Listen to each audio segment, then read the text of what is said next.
에는 후회하심이 없습니다 라고 하는 제목으로 오늘 나의 사랑 나의 설교 시리즈 7번째 시간, 그리고 다음 주면 이제 이 시리즈는 마무리를 하려고 합니다.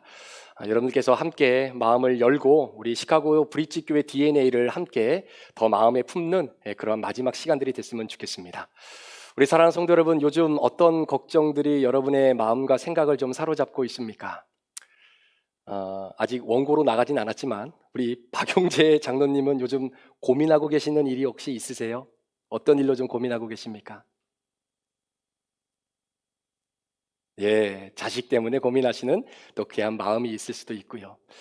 아, 우리 이철 장로님은 혹시 요즘 어떤 일로 좀 고민하시고 좀 마음 쓰시는 일이 좀 있으세요? 어떤 것이 좀 있으십니까?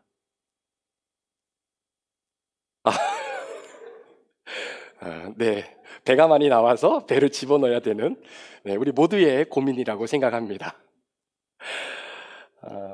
저는 여러분들에게 있어서 담임 목사이기는 하지만 저도 한 아내의 남편이고 두 아이의 아빠로서 살아가면서 고민이 되고 좀 걱정이 되는 부분이 사실은 좀 있습니다. 우리 박용재 성우님 말씀하셨던 것처럼 저도 바로 저희 아이들에 대한 부분입니다. 아이들이 공부를 잘하고 친구들과 좋은 관계를 맺고 살아가지 못하면 어떻게 할까라고 하는 그런 걱정보다는 좋은 사람 만나서 아름다운 가정을 좀 이루어야 할 텐데 라고 하는 그러한 고민보다는 좋은 대학 들어가서 좋은 직장을 얻고 나름대로 자신의 미래의 꿈을 좀 활짝 펼쳐볼 수 있어야 될 텐데 라고 하는 그런 고민보다는 사실 더 깊이 하는 고민과 걱정이 있습니다. 그것은 자녀들이 저를 봤을 때 아빠가 믿는 하나님이라고 한다면 굳이 내가 믿지 않아도 되겠다라고 하는 그러한 생각이 자녀들의 마음속에 자리 잡지는 않을까라고 하는 바로 그 걱정과 고민입니다.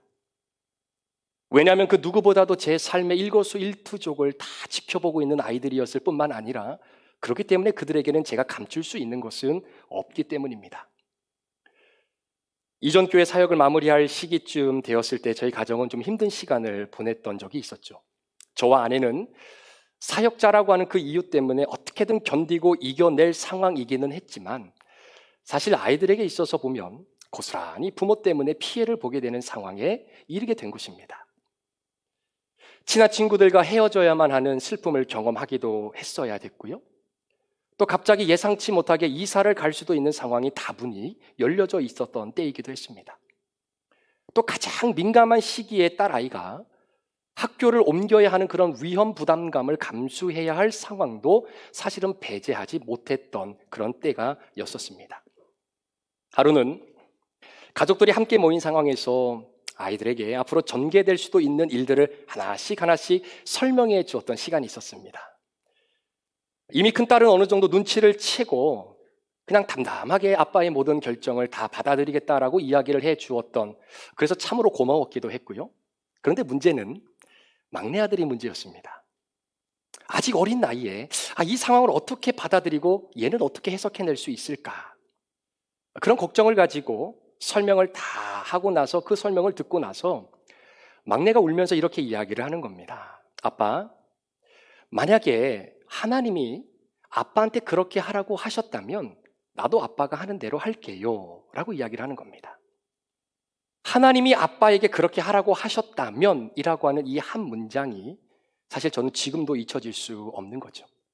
그 이야기를 들었을 때 순간 제게 두 가지 마음이 들었습니다. 첫 번째는요, 앞으로 힘든 개척의 시간을 보내야 할 텐데 육신의 아버지로서 아이들을 또 고생시키고 힘들게 할 생각을 하니까 아이들에게 좀 미안한 마음이 사실은 들기도 했고, 또 한편으로는 힘들어도 이것이 하나님이 나에게 허락하신 길이고 이 길이 하나님이 나를 부르신 그 소명의 자리라고 한다면 순종해 가야 되는 그 마음, 이 두 가지의 마음이 사실 제 안에 찾아 들어오기 시작했죠. 하나님의 부르심, 우리는 이것을 소명이라고 말합니다. 요즘 많은 사람들은 그렇게 생각합니다. 그래, 목사님은 하나님이 부르셨어, 그러니까 목회를 하시겠지 라고 하는 이 생각을 아무런 여과 장치 없이 그냥 받아들이고 생각하고 그렇게 믿습니다. 그런데요, 하나님께서 여러분들을 부르셨다. 하나님이 나를 부르셨다. 내가 하나님의 소명을 받은 자다라고 하는 이 고백과 믿음이 목사님들은 하나님이 부르셨기 때문에 목회하는 거지라고 하는 그 생각과 여러분 같은 무게감을 주실 수 있다라고 생각하십니까?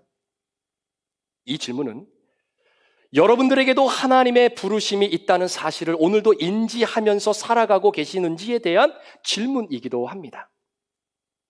아마도 그렇게 생각하지 못하는 분들이 많이 있으실 겁니다. 그래, 목사님과 선교사님들은 어떤 특별한 하나님의 콜링을 받았기 때문에 그렇게 사역하는 거고, 나 같은 평신도들은 그저 주어진 직장생활 열심히 하고 또 때가 되면 주일날 이렇게 나와서 예배 드리는 것으로 신앙의 여정을 걸어가면 되는 것 아닐까라고 하는 생각이 굉장히 지배적이다라는 것이죠.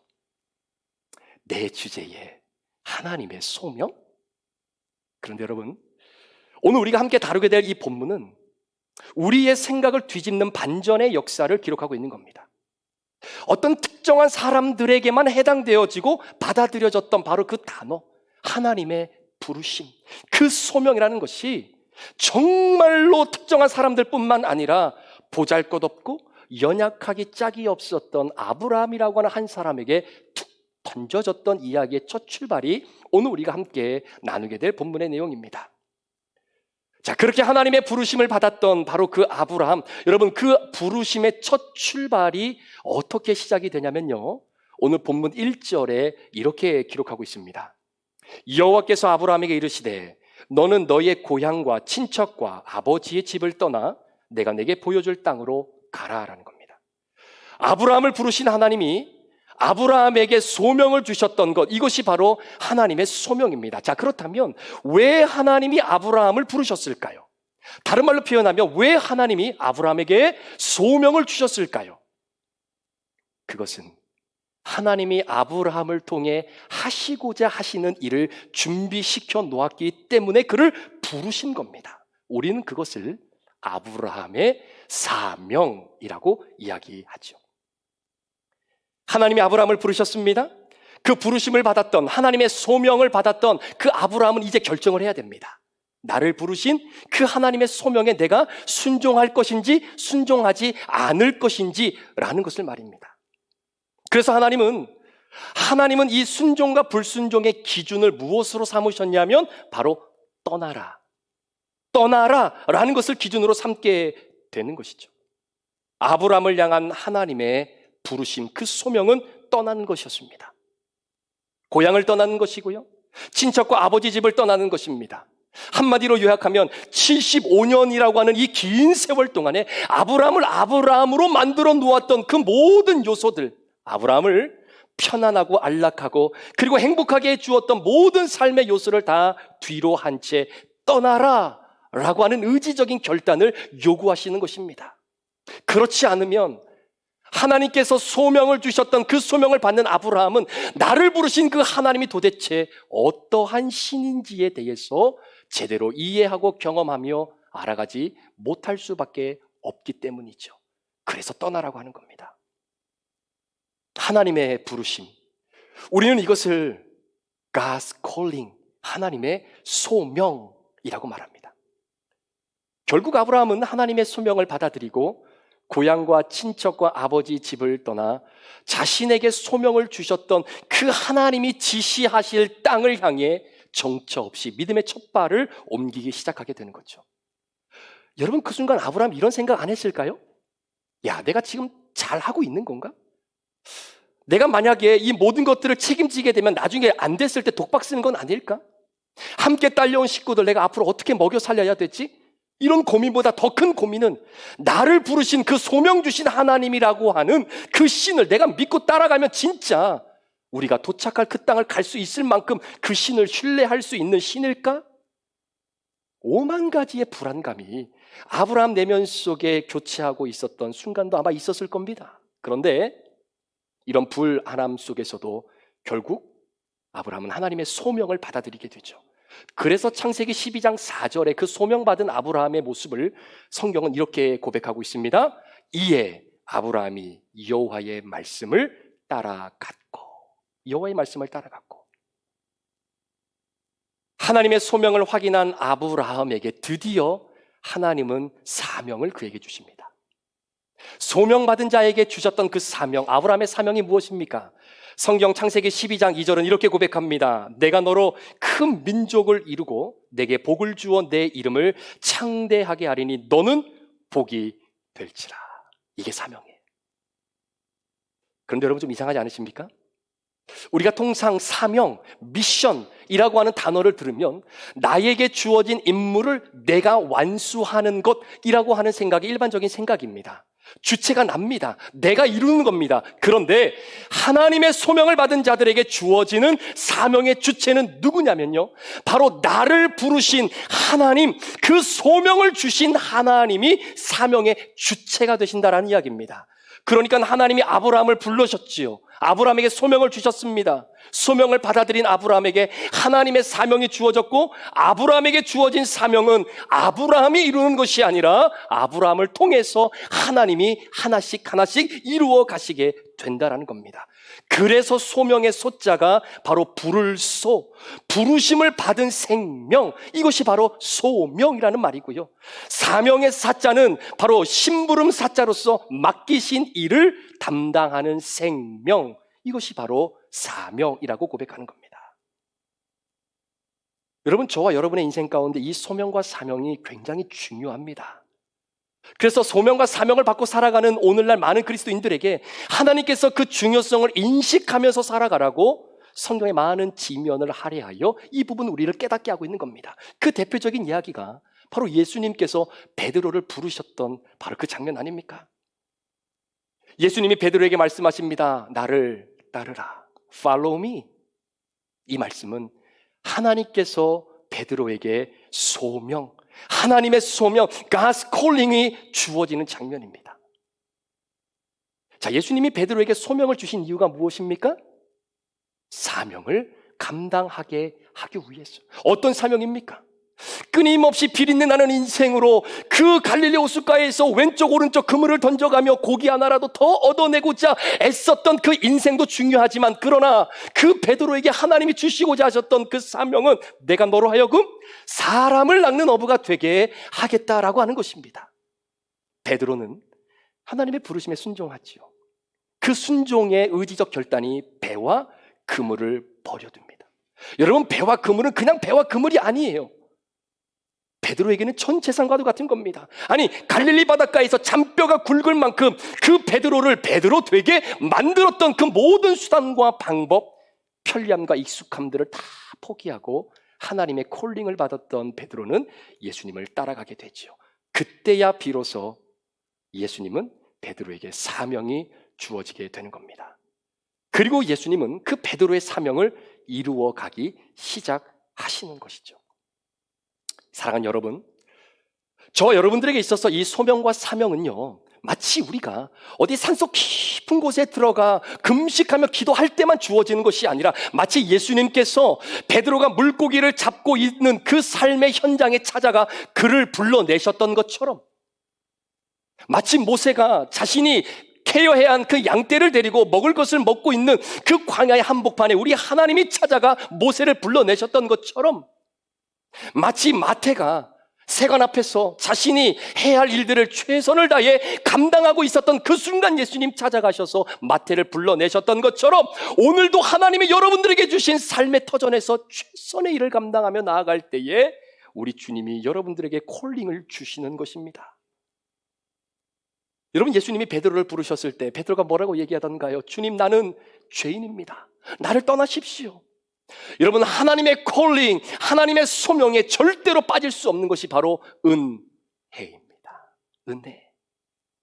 어느 누가 하나님의 부르심을 받기에 합당한 사람이 있겠습니까? 내가 봤을 때 A라고 하는 성도, B라고 하는 성도가 하나님의 부르심을 받는 거 내가 볼 때는 이해가 되지만, 하나님 어떻게 나 같은 사람을 부르신다고 하시는 겁니까? 그건 이해가 되지 않는다라는 거죠. 하나님이 저와 여러분들에게 소명을 주실 때 그 부르심에 합당한 사람인가를 보시고 합격점을 얻은 사람만 하나님이 부르신 것이 아닙니다. 오히려 하나님은 저와 여러분들을 부르실 때에 그 God's calling, 하나님의 그 소명 앞에 마치 베드로처럼, 주님, 왜 저입니까? 저는 주님의 부르심을 받기에는 너무나 부족하고 나약한 존재입니다. 그러나 주님이 함께 하신다면 내게 주실 그 사명 또한 내가 주님을 통해 이루어내실 줄 믿습니다. 순종하겠습니다. 라고 우리를 그렇게 고백하게끔 만드실 하나님은 자신이 있었던 겁니다. 그러니까 하나님의 자신이 우리의 연약함을 눌러버리니 우리는 하나님의 콜링에 응답하지 않을 수 없는 것이죠. 아브라함이 그랬어요. 야곱도, 이삭도 그랬습니다. 하나님의 소명을 받을 만큼 합격점을 받은 사람들이 아닙니다. 여러분, 심지어 아브라함은요, 하나님도 몰랐고 믿지 않았던 사람이었잖아요. 우상을 팔아서 생계를 유지했던 그 가정에서 살았던 아브라함인데 뭔 더 할 말이 있겠습니까? 그런 아브라함을 하나님이 부르셨습니다. 어떻게 불렀습니까? 하나님의 주권으로 부르신 겁니다. 그런데 그 부르심을 받았던 아브라함 어떻습니까? 사랑하는 자신의 아내 사레를 정말 2번씩이나 속이면서 본인의 목숨만을 유지하렸던 그 파렴치한 인간. 그 아브라함에서 태어났던 그 자식도 똑같더라고요. 이삭도 마찬가지 아닙니까? 그 아리따운 자신의 아내였던 리브가를 누이라고 속이며 그 위험천란한 상황 속에 자신 혼자 살겠다라고 발부둥쳤던 그 이삭의 모습. 여러분, 야곱은 또 어떻습니까? 야곱은 속임수와 머리굴림의 천재인 야곱. 형 에서의 장자권을 빼앗기 위해서 그 리브가라고 하는 엄마의 치마 속에서 그렇게 살면서 결국은 엄마와 공무하여 형의 장자권을 빼앗는 말도 안 되는 이야기를 펼쳐나가는 그 야곱. 그런 얍삭빠르고 재산적이었던 야곱이었기에 얼마나 많은 재산을 다 긁어 모았겠느냐라는 거죠. 이제는 재산이 엄청 많아졌습니다. 그리고 아내들도 자식들도 많습니다.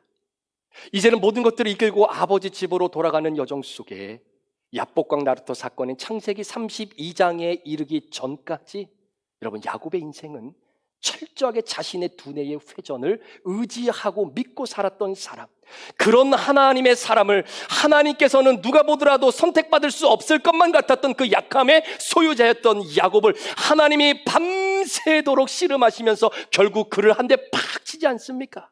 환도뼈가 부러짐으로 말미암아 평생 불구자로 살아야 되는 야곱이 더 이상 떨어질 수 없을 만큼 밑바닥을 치게 했던 바로 그 야곱. 32장의 사건을 기억하고 난 이후에 우리는 기대하는 겁니다. 야, 하나님을 만났으니 야곱의 터닝 포인트, 야곱의 어떠한 삶의 전환점, 이제는 뭔가 다른 인생을 살 수 있겠지라고 창세기 33장으로 넘어간들 웬일입니까? 변한 것은 하나도 없이 이의 본성을 버리지 못했던 그 야곱의 모습이 저의 모습이기도 하고 여러분들의 모습이기도 하죠. 그런 야곱을 하나님은 선택하시고 그에게 소명과 사명을 주셨습니다. 아브람과 이삭 그리고 야곱의 인생은요, 얼룩진 스팟들이 너무나 많았습니다. 성경은 기록하고 있지는 않지만 거룩한 상상력을 한번 동원해 보면 아브라함, 이삭, 야곱 이 세 사람은 이런 얘기는 했을 거예요. 하나님, 저는 못하겠습니다. 하나님이 주신 그 약속의 말씀, 사명을 이루기에는 아무리 봐도 저는 아닌 것 같습니다. 그러니까 이삭인 저 말고 저보다 먼저 태어났던 형님 이스마엘을 하나님이 언약의 주인공으로 이끌어 가시면 좋겠습니다 라고 한번 이야기하고 싶은 마음 없었을까요? 여러분, 야곱은 어떻을까요?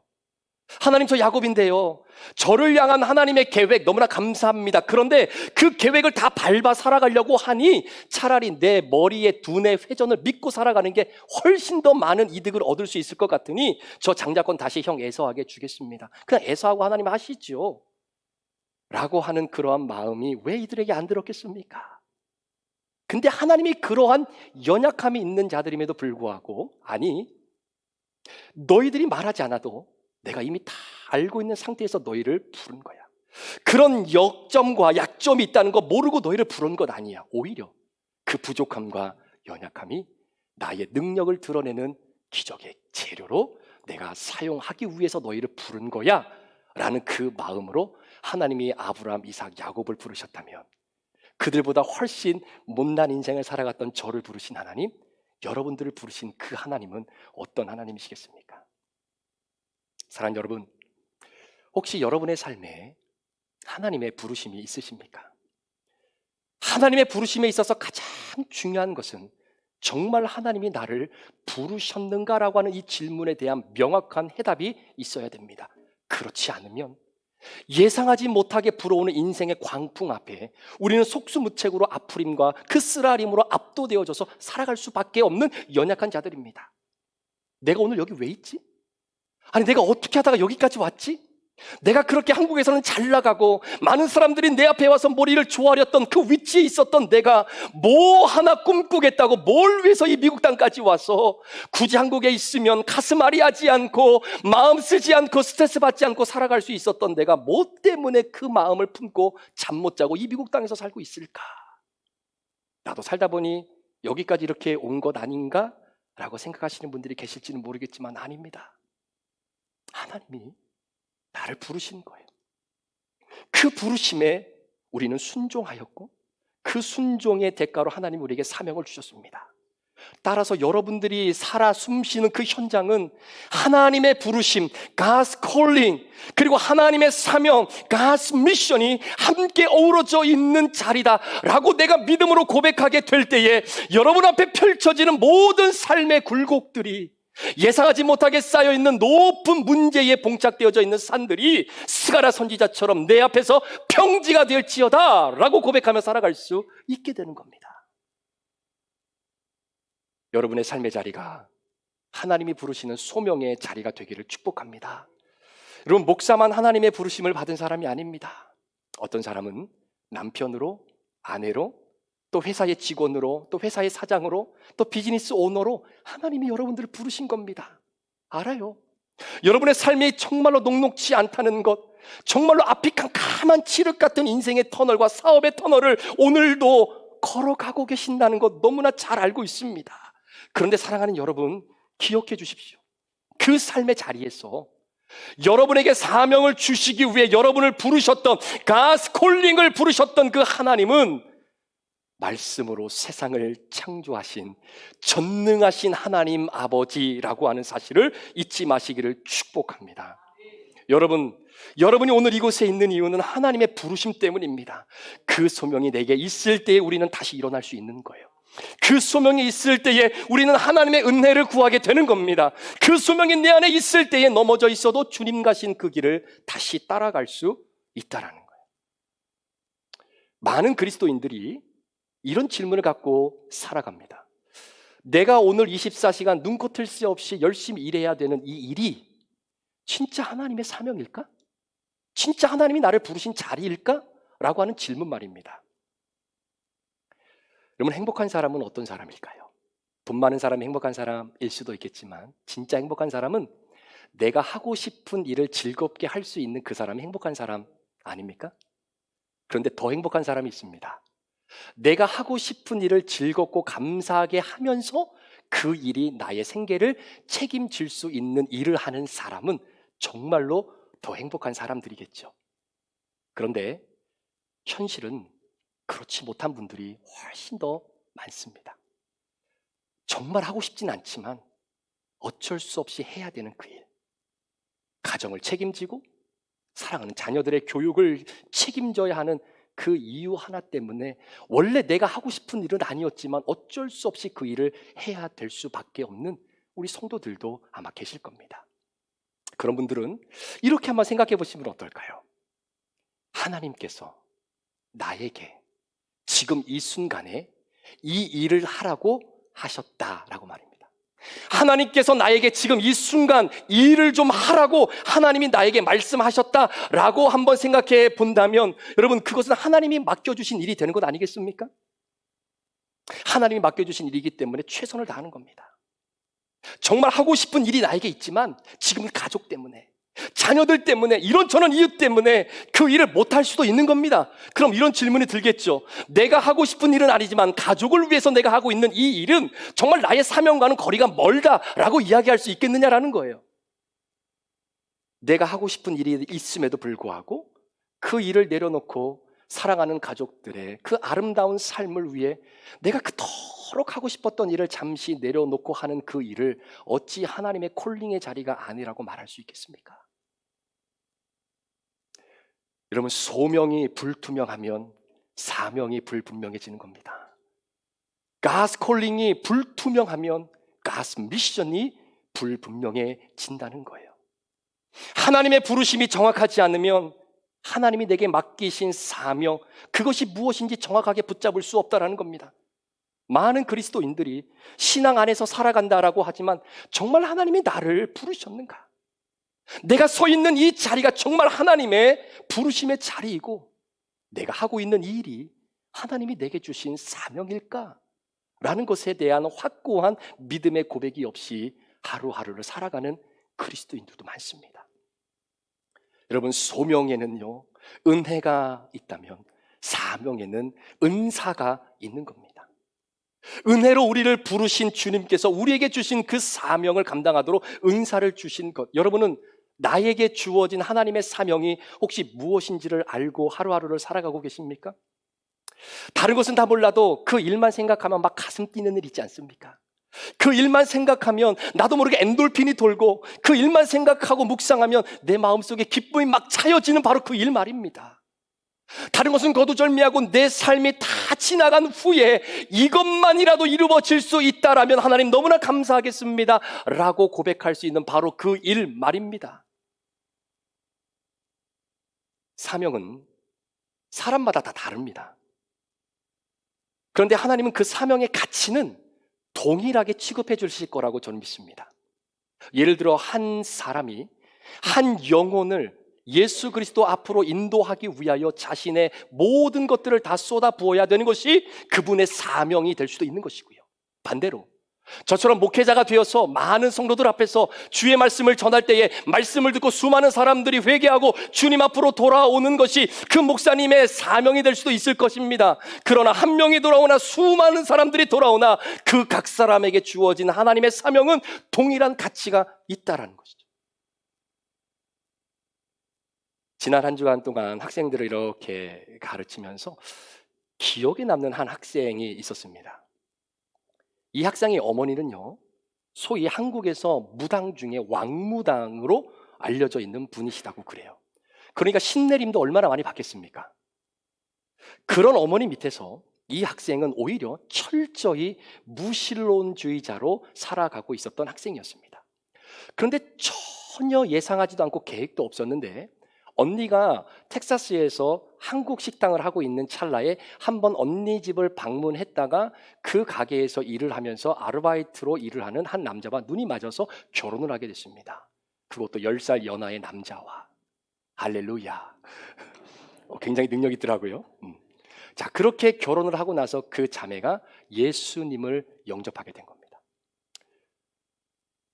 철저하게 그 무당인 어머니 밑에서 무신론주의자로 살았던 그 자매가 자신에게 주어진 소명과 사명이 무엇이냐라고 물어봤더니 내가 미국 땅에서 승리하고 성공해서 고국으로 금이 환영하는 것이 그 학생의 유일한 소망과 사명이 아니었습니다. 그 학생의 사명은 어머니를 비롯하여 우리 온 가족이 여전히 예수 그리스도를 만나지 못하고 있기에 나를 변화시킨 그 예수님에 대한 그 아름다움이 우리 가족에게 전해지는 것이 그 학생의 가장 큰 사명이고 그것이 나를 부른 소명이다라는 것이죠. 그 소명과 사명이 그 학생의 인생에 명확하게 자리 잡히니까 인생의 해석이 되더라는 겁니다. 그 학생이 그렇게 얘기를 하더라고요. 교수님, 만약에 제가 미국에 오지 않고 한국에서 지금까지 살았다면 지금보다 훨씬 더 안락하고 어느 정도 지위를 누릴 수 있는 위치에서 살아갔을 겁니다. 그런데 처음 미국에 와서는 왜 이렇게 힘들고 내가 왜 여기까지 와서 이런 고생을 하면서 살아가나. 굉장히 많은 후회도 많았지만 지금은 내가 왜 여기에 와 있는지 그 이유와 그리고 내가 여기서 무엇을 해야 되는지 그 사명을 명확히 알게 되었다는 것이죠. 바로 예수님께서 나를 기다려 주셨고 나를 만나주신 예수님 때문에 내 가족 구원의 초석이 되게끔 나를 하나님이 이끌어 주신 것, 그것이 하나님의 콜링, 하나님의 사명입니다 라고 말입니다. 여러분, 부르심을 믿고 그 부르심을 통해서 내게 주어진 사명을 우리가 깨닫게 될 때 내가 살아가고 있는 이 삶의 반복적인, 때로는 의미 없다라고 여겨지는 그 삶의 연속이 그냥 무의미하게 지나가는 하루하루의 삶이 아니 될 것이죠. 나를 부르신 그 자리에 대한 영적인 부담감, 여러분, 그것이 바로 소명의 자리입니다. 혹시 우리 사랑하는 성도들 가운데 여러분들과 함께 일하고 있는 직원들의 모습이 자꾸 마음속에 밟히시고 담겨지시는 분이 계십니까? 오늘도 우리는 풍부하게 먹고 살고 있지만 여전히 결식 아동들을 바라볼 때마다 그 아이들이 눈에 밟히시는 분이 계십니까? 나는 이렇게 건강하게 살아가고 있지만 혹시 장애를 가지고 힘들게 살아가는 그 영혼들을 볼 때마다 여러분, 그들이 여러분의 가슴에 담겨지시는 분이 계십니까? 나는 이렇게 예수 믿고 하나님의 자녀가 되어 믿음 안에서 살아가고 있지만 여전히 복음을 듣지 못하고 복음의 불모지에서 생을 마감하고 있는 그러한 불쌍한 영혼들을 볼 때마다 여러분의 가슴 아리가 느껴지십니까? 그 자리가 하나님이 여러분들을 부르신 소명의 자리입니다. 그것이 하나님께서 여러분들을 통해 행하기를 원하시는 God's mission, 하나님의 사명입니다. 하나님이 우리를 부르신 그 부르심에 우리 하나님은 절대로 후회하지 않으십니다. 아멘이십니까? 하나님의 부르심에는 후회하심이 없습니다. 오늘 말씀을 준비하면서 우리 함께 고백할 찬양을 준비했는데요, 하나님의 부르심이라고 하는 찬양입니다. 이 가사의 내용을 보면 이런 내용이에요. 하나님의 부르심에는 후회하심이 없네. 내가 이 자리에 선 것도 주의 부르심이라. 하나님의 부르심에는 결코 실수가 없네. 나를 부르신 하나님의 신실하심을 믿네. 작은 나를 부르신 뜻을 나는 알 수 없지만 오직 감사와 순종으로 주의 길을 가기를 원합니다. 때론 내가 연약해져도 주님 날 도우시니 주의 놀라운 계획을 나는 믿으며 살리. 자, 후렴이 굉장히 멋있습니다. 날 부르신 뜻, 내 생각보다 크고 날 향한 그 계획, 나의 지혜로 다 측량할 수 없으나 가장 좋은 길로, 가장 완전한 길로 오늘 하루도 나를 이끌어 주심을 내가 믿습니다. 와, 이 고백만 있다면 여러분 무서울 게 뭐가 있겠습니까? 기도하기는 하나님께서 여러분들을 부르신 그 부르심에는 절대로 하나님의 후회가 없습니다 라고 하는 이 믿음의 고백이 이번 한 주간 여러분의 삶의 자리에서 교회로서의 사명을 드러낼 수 있는 그러한 은혜의 고백의 현장이 되기를 주의 이름으로 축복합니다. 자, 그렇다면 나의 부르심의 자리는 어디고 나의 사명은 무엇일까? 자, 이 내용은 마지막 이 시리즈를 마무리하는 다음 시간 여러분들과 함께 말씀을 나누면서 이 말씀을 좀 마무리하려고 합니다. 우리 같이 한번 기도하실까요?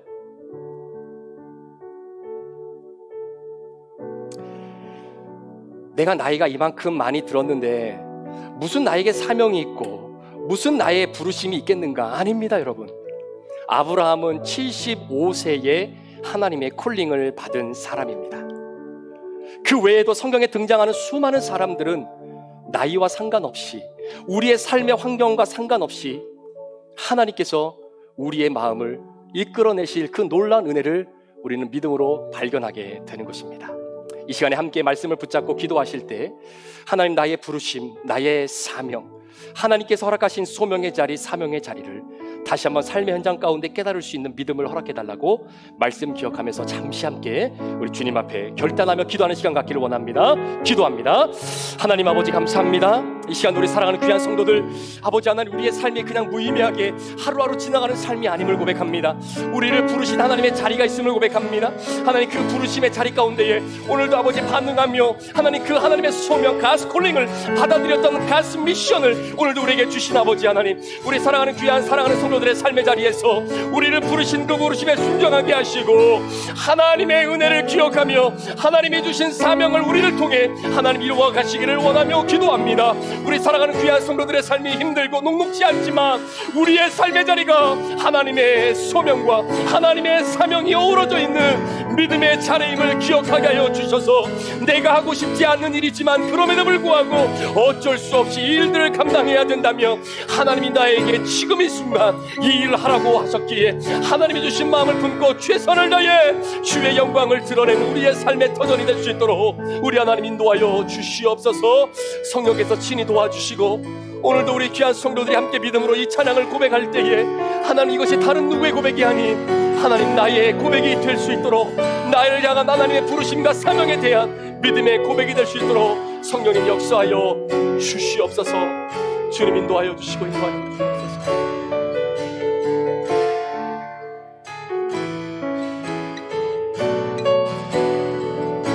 하나님의 부르심에는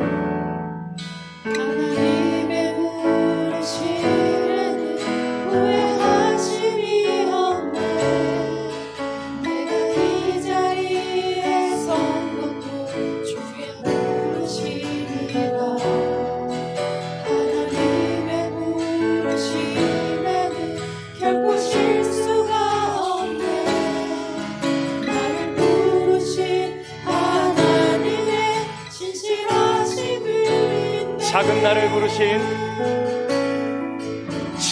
나를 부르신 뜻을 나는 알 수 없지만 오직 감사와 순종으로 주의 길을 가리라. 때론 내가 연약해져도 주님 날 도우시니 주의 놀라운 그 계획을 나는 믿으며 살리. 날 부르신 뜻 내 생각보다 크고 날 향한 계획 나의 지혜로 증량 못하나 가장 좋은 길로 가장 완전한 길로 오늘도 날 이끄심이네.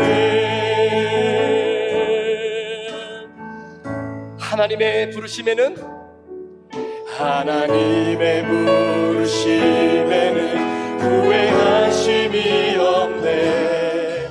내가 이 자리에 선 것도 주의 크신 은혜라.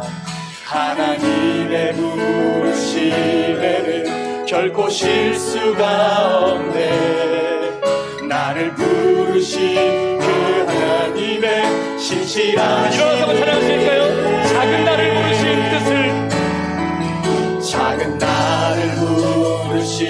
뜻을 나는 알 수 없지만 오직 감사와 순종으로 주의 길을 가리라. 때론 내가 연약해져도 주님 날 도우시니 주의 놀라운 그 계획을 나는 믿으며 살리. 날 부르신 뜻 내 생각보다 크고 날 향한 계획 나의 지혜로 증량 못하나 가장 좋은 길로 가장 완전한 길로 오늘도 나 이끄심이네. 날 부르신 뜻 내 생각보다 크고 날 향한 계획 나의 지혜로 증량 못하나 가장 좋은 길로 가장 완전한 길로 오늘도 다시 한번 마음을 모아 날 부르신 뜻 내 생각보다 날 부르신 뜻 내 생각보다 크고 날 향한 계획 나의 지혜로 증명 못하나 가장 좋은 길로 가장 완전한 길로 오늘도 나 다시 한 번만 영으로 읽읍시다. 하나님의 부르심에는 아멘. 날 부르신 뜻 내 생각보다 크고 날 향한 계획 나의 지혜로 증명 못하나 가장 좋은 길로 가장 완전한 길로 오늘도 날 이끄심이네. 가장 좋은 길로 가장 완전한 길로 오늘도 날 이끄심이네.